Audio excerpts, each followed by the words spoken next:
বলছি, আমি মাত্র যদি আপনাদের রায়ে যদি আমি নির্বাচিত হই, পাটুয়াকে উপজেলা করবই। ময়মনসিংহের নবগঠিত দক্ষিণ গফরগাঁও উপজেলা সদর দপ্তর কোথায় হবে এ নিয়ে চলমান বিতর্কে গুরুত্বপূর্ণ আদেশ দিয়েছে হাইকোর্ট।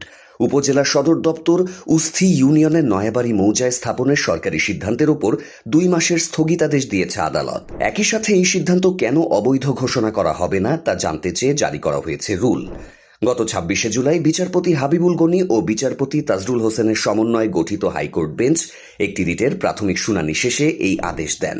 রিটটি দায়ের করেন দক্ষিণ গফরগাঁওয়ের পাঁচুলি গ্রামের বাসিন্দা মাহবুবুর রহমান ফুরকান। তার দাবি, যথাযথ মাঠ পর্যায়ের তদন্ত, জনমত গ্রহণ কিংবা প্রশাসনিক বাস্তবতা বিবেচনা না করেই নতুন উপজেলার সদর দপ্তর নয়াবাড়ি মৌজায় নির্ধারণ করা হয়েছে। আদালত রুলে জানতে চেয়েছেন, সরকারের প্রকাশিত 2টি প্রজ্ঞাপন কেন আইনগত, কর্তৃত্ববিহীন ও কার্যকারিতা শূন্য ঘোষণা করা হবে না। একই সাথে রুলের চূড়ান্ত নিষ্পত্তি না হওয়া পর্যন্ত ওই প্রজ্ঞাপনের ভিত্তিতে নেওয়া সব ধরনের কার্যক্রমের ওপর স্থিতাবস্থা বজায় রাখতে নির্দেশ দেওয়া হয়েছে। এছাড়া সংশ্লিষ্ট বিবাদীদের 4 সপ্তাহের মধ্যে রুলের জবাব দিতে বলা হয়েছে।